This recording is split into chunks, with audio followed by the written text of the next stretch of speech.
moment. Hi. How are you guys today? Okay. We want us to talk. One moment. Okay. Great. I just wanted to check this out. Are my glasses a problem? No. Okay. Well, Norman, I remember this, but I didn't write it down, so he got me out of the swimming pool. Oh, today? Yeah. He came in and he said, "This is Siegfried. I've come out for a Rhine maiden." So it was in a program this morning. So I just got out of the pool. Do you have a pool in the building? Uh-huh. Oh, Yeah. how nice. So I'm rolling whenever you're ready. And this is going to be very conversational. Oh, okay. I got lots of questions, but we'll take it where it goes. Okay. So, I'm going to just date it, place it, and then we'll get started. So, this is Jeff Katz, and it is Monday, August 31st, 2009. It's approximately 10:15 in the morning, and I'm here with Jane Hastings and Norman Johnston at the Horizon House. Mm-hmm. So we're going to start with a few kind of general background questions, and then we'll move into the Allied Arts years and beyond. Okay. So first, if you don't mind sharing the information, I would like to find out where you were born and what was your date of birth. And as I said, if you don't feel like sharing that information, that's fine. Yeah. Well, I was born in 1918 and here in Seattle, but I was raised in Olympia, where my father was transferred to represent the architects on the construction of the state capitol group, and that was in probably in the late 20s, around or the mid 20s. Anyway, that was where I was raised, and then I came to University of Washington and graduated in time to go in the Army and be in the war, and due course ended up in Seattle. I was also born in Seattle, but and I stayed here. Okay, I was born in March 3rd, 1928, and lived in West Seattle all my life until I went to the university. So I went from the southwest corner to the northeast corner of the city, and never quite gotten back all the way, and kind of stayed out the northeast corner, and then I bought an old house in Fremont too, but this is as far as I've gotten back to West Seattle. But all the roots are still there. So, and so I just went to the university here and done a number of things, but anyway, I started a practice of my own after working in a few places, and so recently, 2002, I finally closed my office. So it was I was in architecture about 50, well I got through school in 52, so 2000, so about 50 years worth. And so. It's a long practice. Yeah. Now, did the two of you get your architectural degrees at the University of Washington? Well, no, I didn't. I went back to school. Well, first I went back to school at the University of Oregon. I had planned on going east to school. This was a GI Bill, so in our circumstances were really quite promising as to where you wanted to go, and so I thought, well, I'll go east, and then I started working in an architect's office in Olympia, and one of my colleagues there was a graduate of Oregon and a great enthusiast of it. And I had a lot of admiration for Stacy, and so I changed my mind, and I went to Oregon, and I got my Bachelor of Architecture degree there, and then came back to the Northwest, and both in Olympia and then in Seattle. Got my registration, and was working with an architect here in Seattle, and received an invitation from the University of Oregon to be on the faculty there, which had never occurred to me. It just never occurred that I would be an academician, but it turned out that it was a natural. I really enjoyed it very much, but I didn't have any upper or graduate degrees, so I resigned and went east to school and got my PhD and came back, and then received an invitation from the University of Washington to join its faculty, and that's when I came here. And so I arrived here in 1960 and have been here ever since. Been very happy. Where did you get your PhD? Penn, Philadelphia. And do you remember what year that was when you?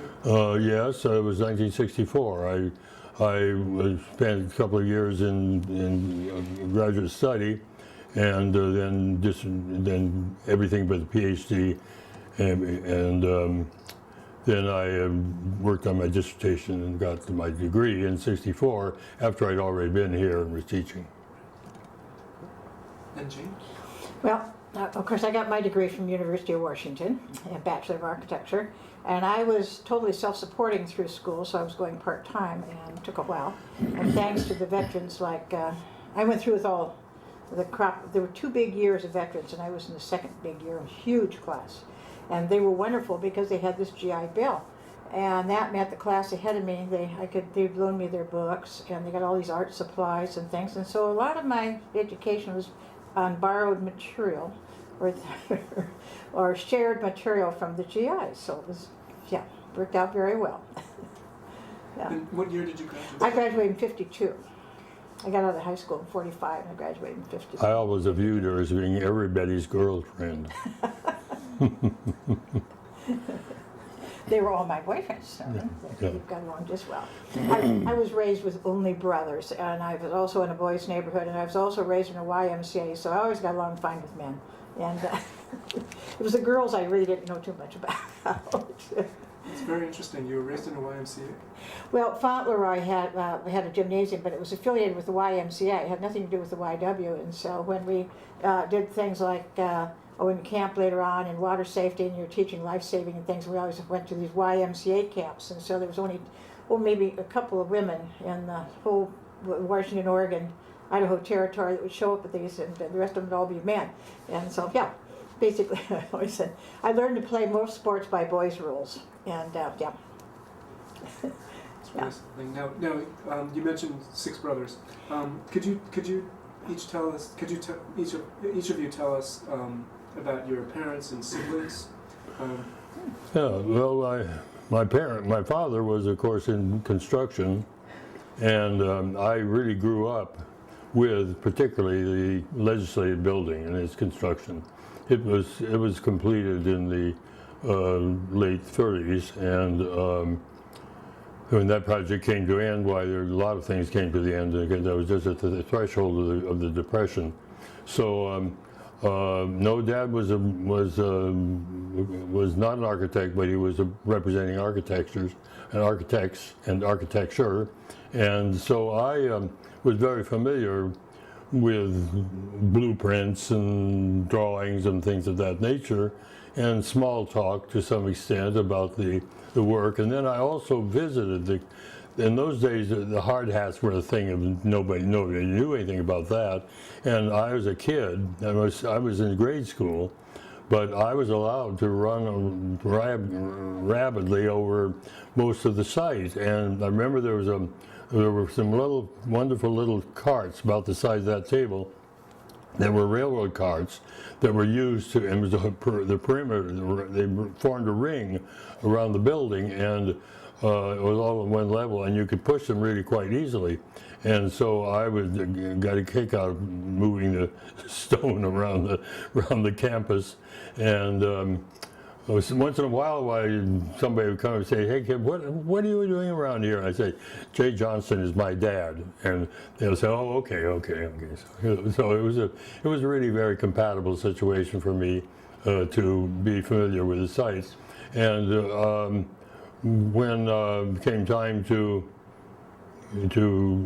go to university, I majored in architecture, but I was very successful in architecture. As a matter of fact, we had a magazine here the other day that just had a picture of one of my things that I did when I was a freshman in architecture. So I did very well in the system. It was a very ritualized and rigorous system, and based on the Beaux-Arts training development in France. And so to me, however, I was at the threshold of this big vital, I saw it as a big vital academic place, and I was confined to one building, really almost entirely one building. And one subject of my studies, architecture. And it turned me off. I thought, the world's too big right now. I want to know a little more about the world. And so I then dropped in and moved over to the School of Art and was there for my final three years for my 4-year degree, Bachelor of Arts, and then went into the Army. And Jane? Okay. My father came from a farm in Indiana originally, and he had a 6th grade education. My mother was taken out of school in the 8th grade because her father had died, and she had to go to work to help support a younger sister and mother, of course, and she was a milliner. My father was a chauffeur and a truck driver, and so also I had aunts. My father's sister, well, he had two sisters, three sisters, but one of them had her own millinery store, and the other was a buyer for a Rose 10-cent store. And my mother's sister was a secretary to the head of a business college in San Francisco, and my mother worked as a milliner. Now this was during the Depression years, and most women did not work. But I was in this family of all these working women, and so I grew up knowing that I better find something I like to do because women worked. And so I discovered architecture about the time I was in the 4th or 5th grade, and I came home and announced that's what I was going to be when I grew up. And my father laughed, and my mother said, "I wouldn't laugh if I were you, Harry." She knew her children quite well, and so there was never any financial support for any of us to go to school. One brother went on a GI Bill for a while. Another one played college basketball for what's now Seattle University. It was Seattle College in those days. And but anyway, so I worked, and so I was there for 6.5 to 7 years getting through. It's a 5-year program, and as Norman said, it was just. In 5 years, all you get was 5 hours of electives. Everything else is prescribed. And if you miss it this year, you have to wait for the whole year for it to come around again. And so it takes a while. And but it was narrow. Yeah, it was interesting but narrow. But anyway, we did it. And so Sounds like it was a very focused education. it was very focused, very Very disciplined, and we virtually lived in the building. You know, we all, as I say, we became very close with one another, and that was sharing. And the other thing that was kind of interesting about it at that time, of course, we had all these, first we went through the Depression years, and everybody helped everybody because there wasn't much of anything. And we shared what we had, and then, of course, we went into war, and the GIs learned their life depended on the guy next to them, too. You know, and they became very buddies. And so we were a very togetherness group, and we helped each other, and we worked on each other's projects, and this time it was a very, family type situation. And later on, when I was teaching, the students would say, "Well, this is mine," or look at it or something, and they go up there and they say, "You guys are missing the point. You're going to learn a lot more from each other than you are from me." It was very interesting to see the me generation come in after this great family togetherness. And I think Norman and people our age really have an advantage because of the years that we grew up. One of the reasons I was attracted to Oregon was because, as my colleague explained, Oregon had a much more flexible curriculum. It was really highly individualized. In contrast to the UW, where everybody at those days went through as a group. Your class started here, went here and did these things together, and ended up all in a big lump on the other end of the process. In Oregon, it was very much on the individual basis, and I thrived on both systems. But as a matter of fact, I really rather missed the excitement of the win, I did so well and better than that, that kind of thing. And I had got a satisfaction out of that, which I did not get at Oregon. I liked Oregon. I liked the curriculum, and I liked the people, and in certain ways I was a better student as a togetherness with students as a graduate. Or really wasn't in graduate studies, but I was in graduate level. I was better at that than I was here. For instance, I belonged to a fraternity here. And I really wasn't meant to be a fraternity man. And down there, I had affiliation and met some of my fraternity brothers down there and became quite close to them. So I don't know, it was my age. My age, I think, was better when I was in Oregon than it was when I was here as an undergraduate. But anyway, it was a good experience. But I've never, I guess I'd have to confess that I was not meant to be an architect. And fortunately, the powers above seemed to sense that there were other things you might do better if you tried, and that's why coming to Washington, or coming down to Oregon first, as a member of the faculty, and learning about faculty ways and about faculty life, I loved being part of it. And so I was very comfortable in that. And so with a great deal of enthusiasm, went back to Penn and did my graduate work there. Was an isolated figure. I was not a, I didn't have a sense, I didn't really develop any particular connections with my colleagues. I lived in a graduate dorm. I was alone. I was a bachelor, and so I was a loner. I would spend my time, when I had free time, I would usually take the weekend, and I would very often go out on the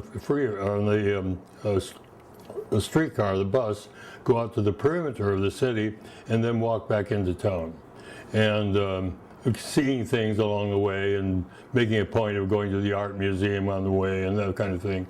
And it was a very nice life, but it was also an isolated life. This was Philadelphia? Mm-hmm. Yeah. I think it's fascinating. Well, that the comment about not meant to be an architect, we have to come back to that. But it's fascinating that the two of you developed this passion or interest in architecture at such an early age and pursued it and succeeded in becoming architects. What was it about it for each of you that was so fascinating? I was going to say, unlike Norman, I had no choice. I just, every little boy wanted to be a fireman or a policeman. Every little girl wanted to be a nurse, a teacher in my day. And when I went way off in this tangent, being an architect. And it wasn't until, I don't know how many years ago, found a book. First of all, I should mention, I never knew anybody that had the same birthday I did. The day before, the day after, but not the same day. And I was on the national board of the architects, and there were two fellows in that board. Besides myself, they had the same birthdays. We all had the same birthdays. Well, there's a birthday book, and the birthday book has each day is a different day. And my birthday is the day of design, you see. And here a number of architects were born on that day, you see, so I had no choice. And I didn't know it until recently, but it was just meant to be. And I never really strayed from, I really thought, because we did a lot of camping when I was a child, because that was the only way you could go on vacation. And I really thought those park rangers, those national park rangers, were pretty neat guys up there, Mount Rainier and all. And I thought that would be a nice job. And that appealed to me because I love the outdoors. But I also recognized there was no way they would ever allow me to be, as a woman, to be in that kind of a role. But they couldn't convince me I couldn't do it as an architect, you say. I could not see any reason why. I was told they wouldn't let me do it, but that didn't mean... Did you know that there were some women architects at the time? No, I didn't know anybody. But I just knew that, I always say that I had an equal opportunity mother. Of course, she was working part-time. And my two brothers were older than I was. And the rules were, if the movie's too dirty for Jane, it's too dirty for the boys, they all go or nobody goes. If the sport's too dangerous for Jane, it's too dangerous for the boys, they all go or nobody goes. So I was raised with the idea I could do anything my brothers did. Now, there's several factors here. One, she was very fair. I also think she felt that I would tamper down their behavior a bit by be tagging along, to see that they wouldn't get as wild, because they had me in tow. And but that was kind of the way I was raised. If the boys could do it, I could do it. And so, yeah, they couldn't convince me I couldn't do that. And sure, there were obstacles, but then you always found a way around them. Yeah, just, yeah. You didn't fight, you didn't go hollering and screaming and hitting your head against a brick wall, you just discovered a way to get around behind the brick wall. And there always were ways. Now, did you do drawing when you were younger and design things as well? Well, I was probably fairly good in art, but it's not something I really stressed. But in high school, because it was during wartime, the government was paying the drafting teacher, and this was the boys section of a high school. And let me assure you, in my day, there was a boys section and a girls section. And even through junior high school, we were never allowed to sit in the auditorium with each other in the lunchroom through junior high school, mind you. Only in high school we could mix. All right. And but we never were allowed in the so-called boys part, which was shop and all these types of things, and drafting fell in that category. And then when the government decided that they were running programs to teach girls how to draft so they could work at Boeing's in the shipyards, and so that was a program that was after school. And when that came in, then that opened the drafting room to women. And so I did take drafting. I did architectural drafting in high school. Yeah, so I did come in not totally, from scratch, but I did draw things, but I did create other kinds of crafts things and creative things. Yeah, fairly creative. Yeah, just putting things together. Yeah. That's fascinating. Did you also was your school also divided up between boys and girls and No, separated? In grade school, Olympia. no. Was it snow? We had all the boys and girls were all together in grade school. The only place where there was separation was in the basement, or the lower floor of the building was really a sunken in. It was a kind of basement area, and there were two wings to it, and the boys were in one, and the girls were in the other, and there was a hall, maybe 10 feet long, connecting the two, and it was considered quite daring to go down the hall and peek in under the girl. But it was no. We were much more. But never on the play field together. Of course, I was never on any play field that I really wanted to be on, so I wasn't. I didn't enjoy that at all, and so I didn't. I don't remember any separation at all. Well, there's no separation in the classroom. It was just all the other activities. And in junior high school, like the grade schools like his, there was a boys' playfield and a girls' playfield, okay? And indoor plays also. And in junior high school, which is a block long in the building, the south stairs was the girls' stairs and the boys were on the north stairs. So if you had a class in the north end on one floor and you had the next class in the north end on another floor, you had to walk the whole length of the building to go down the stairs or up the stairs. You have no way could you walk up that stair. It's the boys' stairs. And so if you had an opportunity sometime between class to do something, you looked around very carefully and then quickly ran up, because it was a kind of a serious offense to get caught in the boys' stairs. But along this line, when I was in grade school, we were the smallest school in the city. This is small, right? And we didn't have many kids, and so we were the joke of the city. Our boys had never won a baseball game. They were terrible. And so I decided they could use a little practice. And so the principal, I was in the 6th grade, the principal, who was also our teacher, I told him what I wanted to do, and he thought it was a neat idea, so I organized a girls' team that we could stay after school, and then they'd have somebody to practice against. Well, the great idea didn't last very long. The 4th grade teacher just went into a tirade, and that was the end of that. And my parents were called in, and she wanted me removed from school. I had no morals, and I was playing with the boys. And then when my parents refused to get upset about it, that made it even worse. My mother said, "But of course she plays with the boys. She's never had anybody but boys to play with." And she refused to get upset about it. So, but anyway, it ended my career as a baseball coach, and it was very quick. As a matter of fact, I have a little baseball over here that was signed by my team. As a thank you, the principal got this baseball out of storage and signed it. And Norman said to me one day, he says, "What is this child scrawl on this baseball? We should give it to some kids." I said, "Don't you dare." Those were my buddies. Oh, that's great. We have to film that. We'll take a picture of that. Yeah. That's I just found it fairly recently. It's been around for a long time. You say this. I think it's 39 or 38, 39, something like that. Well, you developed some pretty good organizing skills at a very early age. Well, I didn't realize it until many years later. I guess I was a natural born organizer. And when I look back at things I've done, and some of them have been very successful, some of them not. So yeah, sometimes they get me in trouble. That's okay. But does that stop me? No. Yeah. That's the way. So Norman, could we just, before we move on to Allied Arts, I just want to come back to that comment about, that you realized that architecture was not for you. Well, that's a fairly recent realization.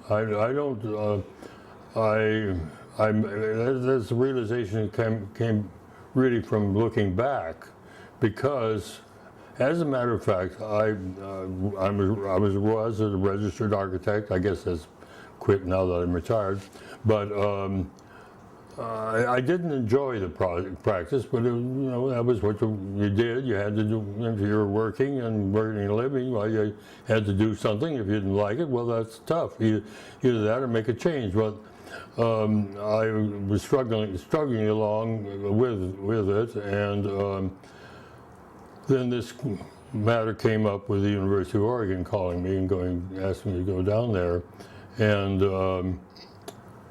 actually then I went on to my PhD work at Penn, and at Penn I was in the School of Architecture and Urban Planning, and but my graduate work was in, well, I guess you would say, the intellectual aspects of architecture, but mostly in the history of architecture, history of environment, history of gardens, history of cities, history of urban design, all that kind of thing. And so when I came to Washington to be in the faculty, I told them that's what I've been doing, that's what I want to be teaching in, and I do not want to teach in studio, because I felt intellectually and philosophically that for me to be teaching in architectural studio that's where the problem solving is architecturally, and I didn't want to do that because I didn't think I was suited for it, and so I never did teach design here. In fact, I had really what was essentially a non-professional career, in that I wasn't an architect, I wasn't a city planner, I wasn't a landscape architect, but I was a teacher of the histories and the theories and the background of those various disciplines. And then for my duties at the university were only half time in teaching. I was an administrator. I loved administration. I really enjoyed the rituals of the university and the way it works, and I recognize its frailties, but I also recognize that doing a good job in that has a role to play and a contribution to make. And so it was a very happy union, and the university never seemed to think it was a bad idea, and they kept on, and that's from which I finally retired in 1989. Yes, you had a very long relationship. Yeah, I had 29 years. Yeah, 30, almost 30 years. And then I continued teaching. The university had a system of 40%ers where you retired, and then you came back on the faculty on a 40% basis and paid on that basis too. And I continued that for about 6 or 7 years, and then finally retired. Well, Norman is is kind of serious, not an architect, but when I was teaching a studio at the university, and it came time for grading, and so I said, well, I'd bring in some outside people. And did they have any requests, the students? And they asked if Norman would come, and I'd say, well, sir, I'll ask him, but he's tough, And they said, yes, but he is so good as a critic. And he really is. Now, he may not have, he didn't want to do it, but he could take it apart and had the ability to analyze what was good about it, and in a nice way tell him what was bad, but not put him down, which is very important. This type of thing. But I know why he's not an architect, because he doesn't like to do puzzles. And architecture is one giant puzzle. It really, the guts of the building of it. And he's not, I've never gotten him to do a jigsaw puzzle or any kind of a puzzle with me. This is a You've been jigsaw married. puzzle. There's a jigsaw. Oh yeah, that's here. But and I'm always into puzzles. I love puzzles. And see, that's And I didn't. Never that's his did. personality. And I had a gal that worked for me one time, and something came up, and she overheard my conversation with one of my other employees, and I said something about, I just love to do puzzles, don't you? And he said, yeah. And she said, that's it. That's the problem. She said, I hate puzzles. Yeah. You see, and she got out, and it is a puzzle. Yeah. It's an unending puzzle. Well, There's no neat ends to it. And yet, you know, I've never regretted, even though I think that my decisions were faulty or at least frail, I've never regretted because it led to what was right for me, and I would not have known that. I mean, it put me on the right path, but whether I wouldn't say wrong direction, but it was a path that led to the right direction. If that makes any sense. absolutely. Mhm. Absolutely, yeah. Fascinating. And the two of you came together at some point. Well, I can remember. I remember that very clearly. We have a colleague of mine, Mike Wolf, was I think also very instrumental in my coming here in the first place. Mike was a planner, and one day he was walking out of the auditorium with this woman, and I was walking toward the auditorium, and we stopped, and Mike introduced me to Jane, and then, as we always refer to it, we entered our 9-year whirlwind courtship, and So what year was that when you first bumped into each other? 1961 probably, 60, we got married in '69, so 69. yeah, well, shortly after you came to the university, Yeah. I guess. Yeah. Oh yeah, it was right up. Right after you came. Yeah. Mhm. Yeah, So you were together And- for... And it's been a happy one. yeah. You know, I we've had, been to, very had to happy. be sure, you know. Yeah. Well, there came a time in my life when I have to be careful in this interview, not to make too much of a psychological catharsis. But I had been I was teaching. I had a Fulbright in Turkey for a year, or about a year, 8 months, I think. Anyway. I remember I had built a house for myself in Montlake and was very happy there. Had lived in only a couple of years when I went to Turkey. And so when I came back, I moved back into the house, and I bought quite a bit of objets of various kinds. And I put them in and hung them up and laid them out and that kind of thing. And I really thought, is this really what I want? Do I really want to pick up the same old route I've been in for the first 50 years of my life? And Jane was a happy I like to think of her as being a happy accomplice of this process of mine I was going through, and was very understanding and very helpful. And we came to a decision that we should get married. And we were That was 40 married. years ago. We're having our 40th anniversary is Yeah. going on a cruise. To where? Live it up. Where were you We start at Alaska, and we go to Kodiak, where we have a nephew and his family, then Dutch Harbor, then to Siberia, and then to the North Island in Japan, where we stopped several places. We've been in Japan a number of times, but never in the North Island.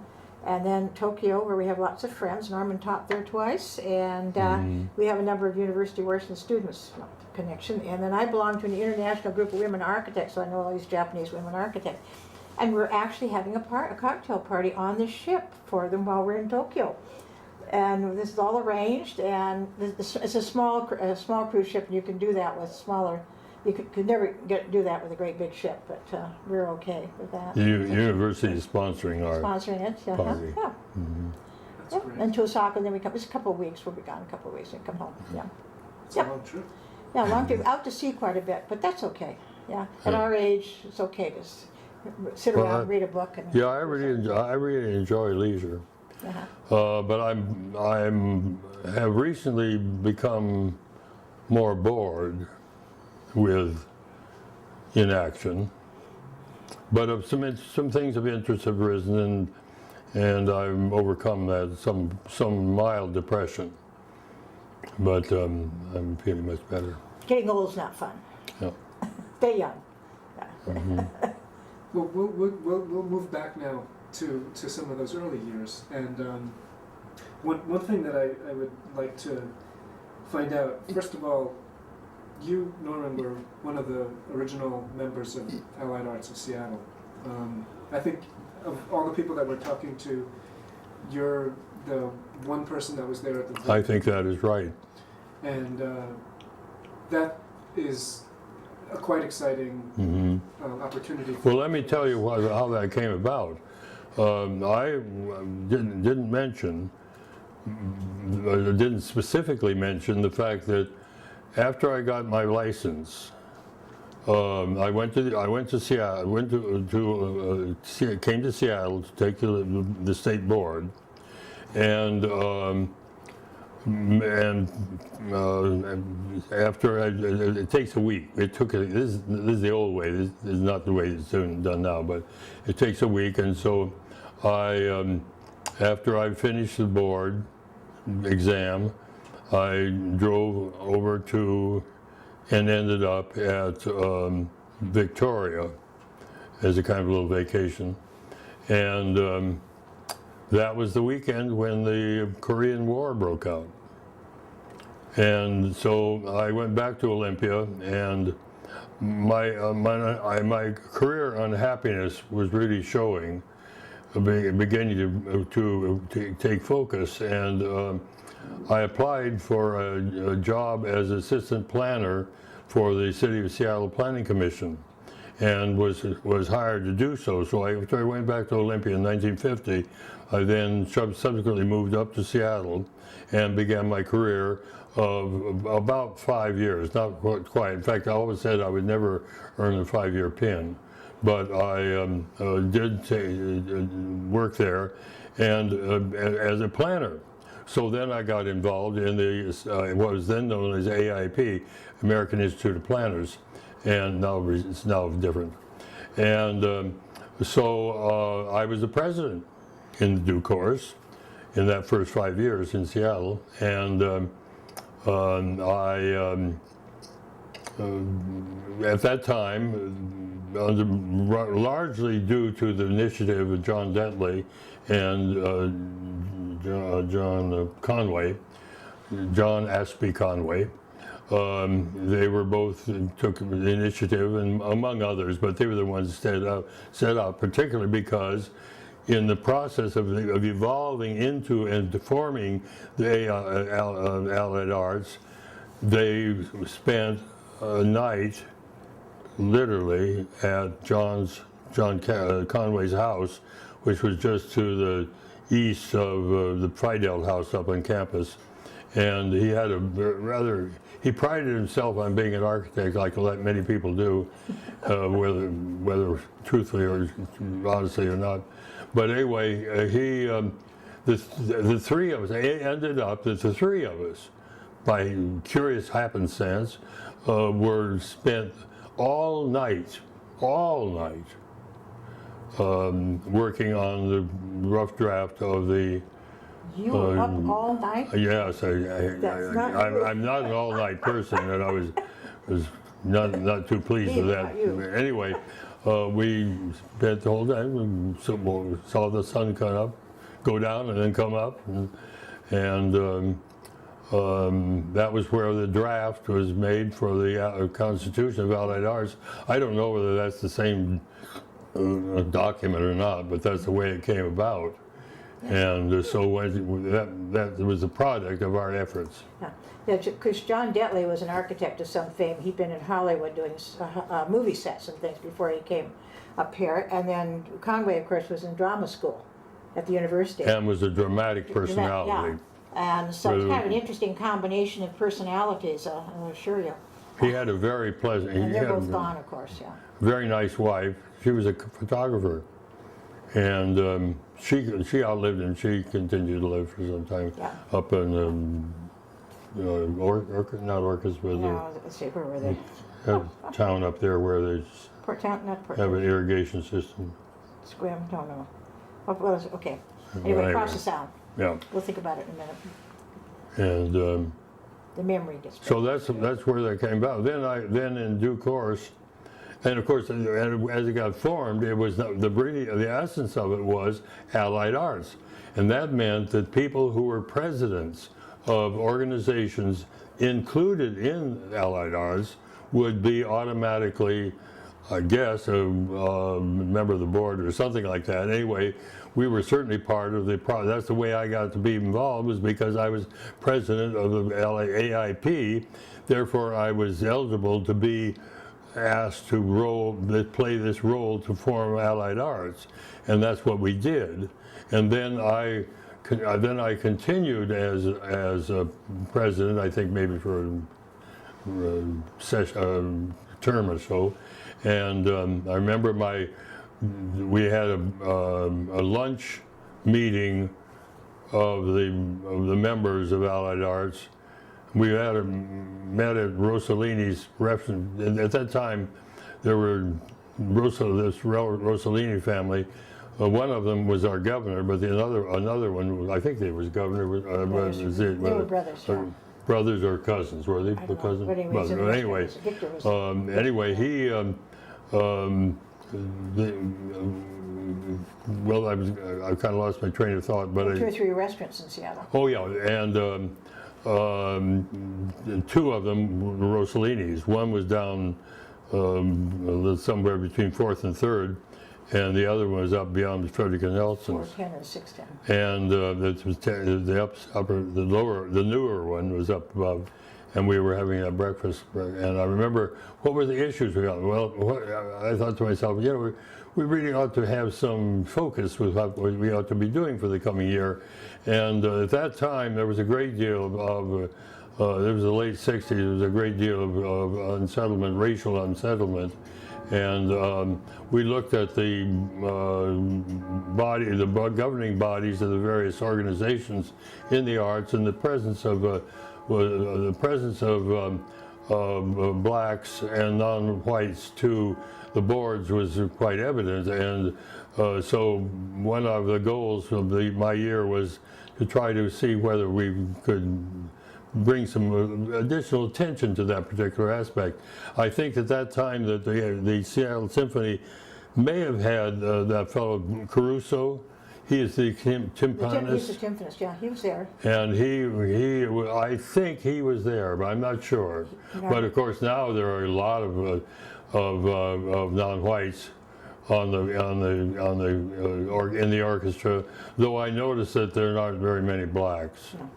Norman, he definitely was there, because I worked on the Opera House when they changed the Civic Auditorium into the Opera House for the World's Fair, and I was working on that, and he used to come in, the timpanist, he would come in and talk to us, because he was so... Caruso? Yeah. Oh, did he? Yeah. Oh. I had no idea he was there that long.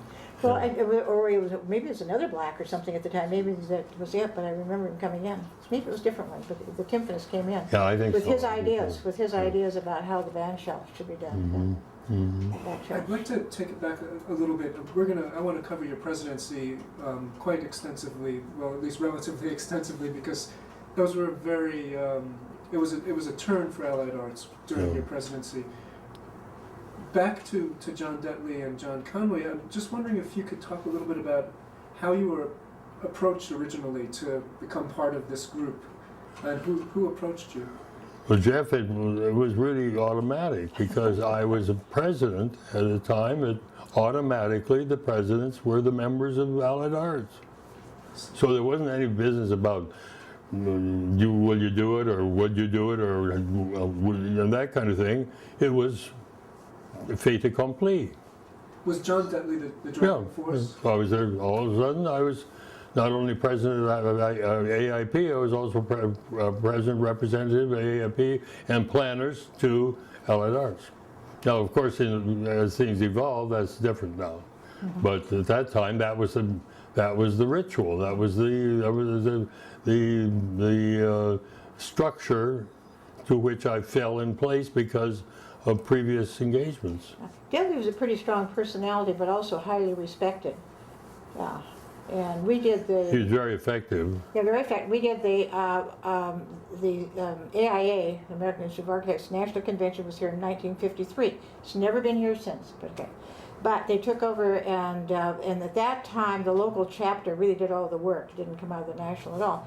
And I remember in John, he designed draperies with an Indian motif for the Olympic Hotel, for what we were using. And we all worked every night and weekends silk screening these darn drapes and things of this. But this was Detley that was behind this big push on all this. And very, very effective convention. As a matter of fact, it's only been the last few years. I haven't run into somebody that went to that and they would say, "Oh, Seattle, best convention I've ever been to." Yeah, John was quite a dynamo. decorative personality. He was very talented as an architect and very enthusiastic about the arts. He was married to Veronica Lake, Which gave you status, which was a kind of a she was a kind of a glamour personality in those the years. hero over the R. And he went on to continue his career in Los Angeles. To my mind, that was probably an environment more suited to him. I think it had And he got rid of Veronica too. He got a Yeah. better wife. Yeah. But that was pretty Yeah, they exciting. lived- She lived on Mercer Island. Yeah, he lived up their house. When he was here as working for TRA. Later, yeah, okay. Why he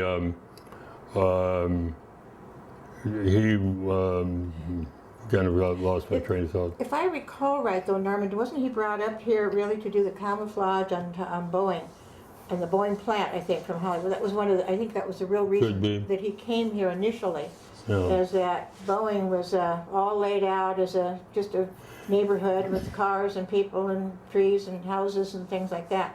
And there are photographs in the Museum of History. I don't know, the university. Anyway, I got them from Boeing, and either they're in the architectural library out at the university, or Museum of History and Industry has them. Yeah, it's fascinating. Yeah, but I think that's what brought him up here initially. Yeah. He was probably more effective with working with the public than John. John was John Conway was I'd say he was an academician and intellectual, and one would not think of him as having a common touch. And for people in the kind of role he was filling, probably those that are most effective are people who are maybe more informal in their lifestyle and more one of the people. And so John Detley was really very effective. Mm-hmm. And he was, I don't really recall. I do remember that one meeting where we had in Rosalie's restaurant, but I can't remember anything much about the discussions, or maybe the minutes. I suppose the minutes tell you something. What was I guess, what were the main elements that you were trying to achieve when you came up with this plan? Well, primarily what we were after was to make sure that the role of the arts was more effectively demonstrated in the processes of self-government, in the processes of city government. And there may have been an issue at that time. This would be in the early 50s. There may have been some issue that triggered. For instance, it might be interesting to look at some of the newspapers of that period and find, is there some situation here which suggests a sort of ferment that the arts people felt they needed to have an effective voice in that ferment, rather than just simply standing by the by side and waiting for things to happen to them. They wanted to be part of making sure that there were processes in which they were making the happenings happening as they felt they ought to be happening. And so that was the basis. Now, I do think it would be helpful to do some research and find out if you might make some inferences about those days, those weeks, those months, those years, that would suggest why there was enough something going on to initiate the initiative that we took as a new organization. Do you think that the early records are out at the University Library? Is that what you did with them? Do you know? Oh yeah, They are, the early records are, Oh, okay, yeah, they're collected. I know they're they out are, there. the AIA early records. AIA material is there They too. are too, yeah. In fact, you might be interested in seeing this because it's Hmm? your work. Oh, this is work. This is these are copies of the program for the arts and also the bylaws, I believe.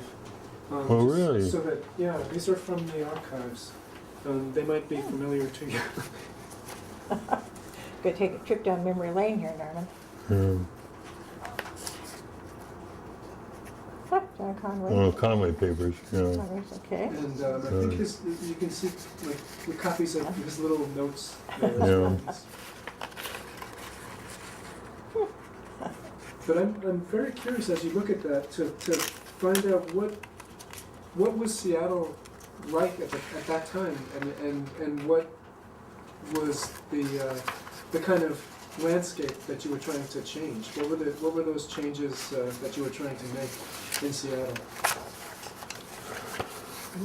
Well, I can only make generalized comments that I've already made that we wanted to be part of the ferment. Well, that was the time all the students were not the students, but all the uprisings and things were coming. Was it just the late 60s? Well, that was the late 60s, but we're really talking about something earlier. That's earlier, okay. Certainly there was a movement, I guess, in the country of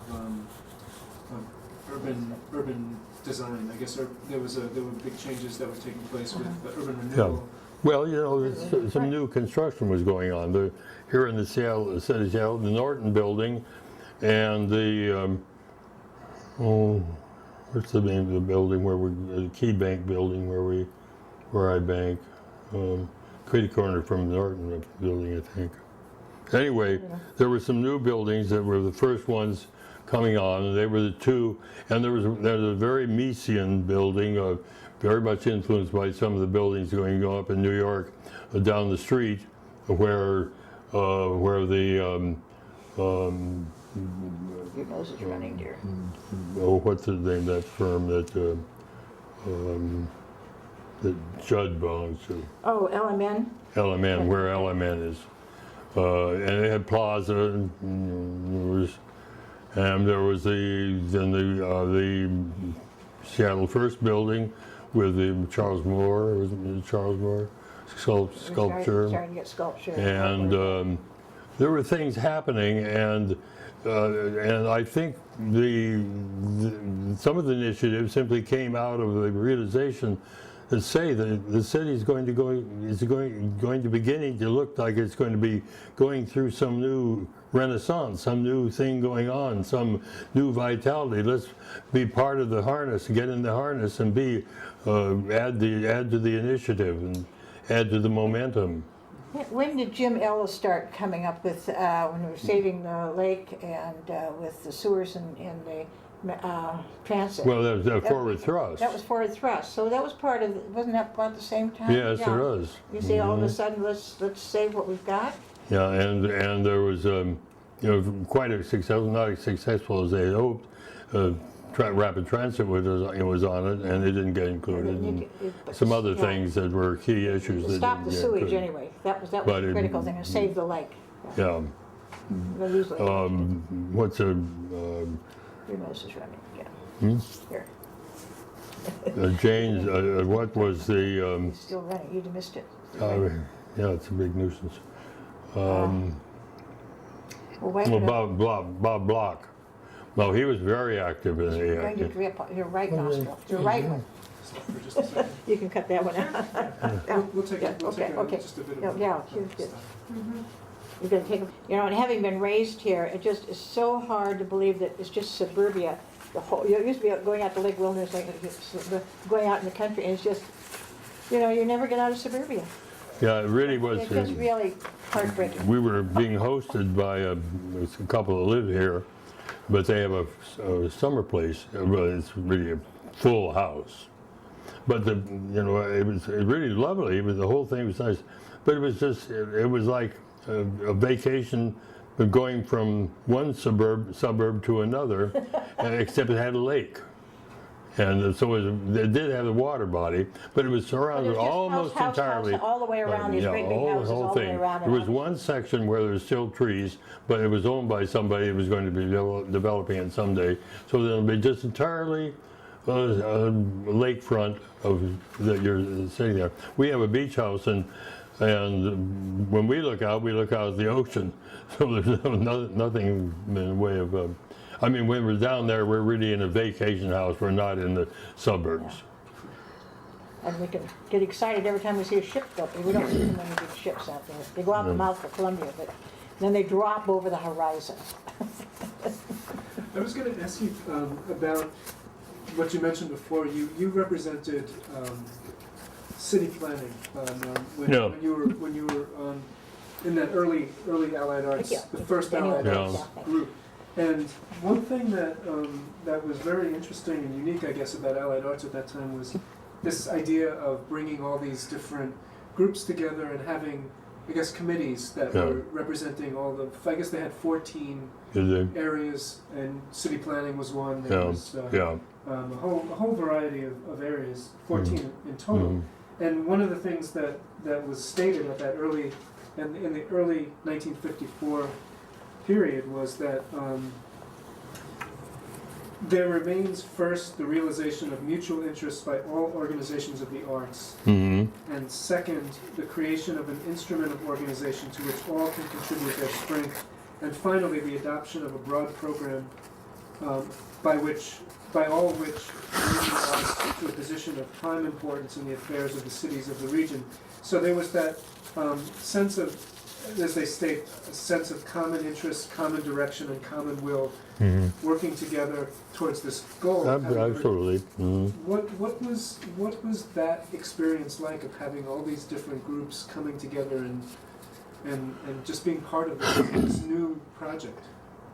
Well, of course, there was a central bonding of personalities, a wide variety of personalities. In fact, looking at the list there with the names of those that were part of it, reminds me of people who I enjoyed very much as individuals. There was lawyers, there were painters, there were photographers, there were all sorts of art types, and as well as architects, and it was a. But Jeff, I don't recall. I mean, but these were all. That's a long time ago, and I don't remember. I remember my pleasure of being associated with them, and of course it was a wonderful entree to the range of the art circles in this city.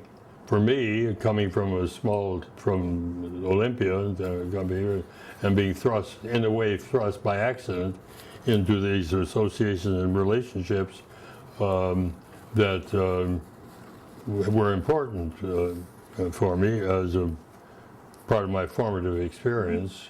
But Norman, these were all people about the same age, and again, they would have been Depression age, again, the war, and together that, during those times. You did get together, when you decided to do something, you did get together and join. So maybe that could be part of it. They still had that background. And we had a background of playing various kinds of roles in the life of the city. Some of them quite active, and others more peripheral. Life was more peripheral, but I enjoyed being part of it. Now, in that early period, there were a couple of people that, as you were going through the list that you mentioned, and just wondering if you might talk a little bit about some of those really early people. Like, for instance, you had mentioned Everett DePen and William Bain. Do you recall some things about Pat Nicholson and Stanley Chappell? Stanley Chappell was a. He was a very. Is he listed on this? I think he might have been the first vice president Doesn't I don't recall I don't see him. Stanley Chapel as being, I certainly remember him very much, Potts. but he's not listed. Agnes Um, Rogers is an interior designer. She's nice. Remember her? Who? Agnes Rogers. Oh, yeah, right. Yeah, Mhm. yeah. She's the Remember. one that gave me the hominy souffle recipe. I was just so out of keeping with her. It was just had about a pound of butter and everything. I thought, good Lord, Agnes. Sounds very good. Evil food. Yeah. Stanley Chapel had really revitalized the School of Art, Music, and he was a wonderful personality in terms of making people understand and be excited about music, and particularly the arts. He was the opera, excuse me, the opera, and he had a quite important role to play in revitalizing that as part of the music program at the U. By coincidence, there were two unusually gifted sopranos that were students here, and they were really the bulk of the foundation of the programs that were put on by the School of Art and the various operas, and they were very. I was saying Dorothy Cole was the name, one of them, and I've forgotten the name of the other. I think she was a Greek name, and he rebuilt things around them. He was a great spokesperson for the arts and for music, but I don't recall him as being part of the Allied Arts. He was an independent, and really played an effective role in representing music, but he just wasn't. It wasn't through Allied Arts. So do you recall William Bain? Because he was. Bill Baines. Yeah, Bill Baines. So is that the is Like a that? senior? I guess so. It would be- He was one of the. I guess he was one of the first people to meet with John Detley to form the organization. Well, as it could be. He was always such a gentleman. No, you're gonna take your foot up, honey. Oh. And what was he involved in? What was his? He wasn't involved in it in my time or with it. It's strange, and having known him for years, he's always kind of the quiet, gentlemanly type who would do things, but you didn't make any noise doing it. Mm. You weren't too sure what he was. I think he was. I think of him as being He's been supportive. essentially supportive, but supportive indirectly, as an important architect in the times, and one of the early members of the Seattle the American Institute of Architects Seattle chapter, and was he ever on the board of the national board? No, No, I don't think so. I don't think so either. And he was never. I don't think he was ever. I think he was he a chancellor at one time? At the College of Fellows. Could be that. See, There's John Detley's address in 1955 as president. John Stuart Detley. Yeah. Now Pat Nicholson was one of the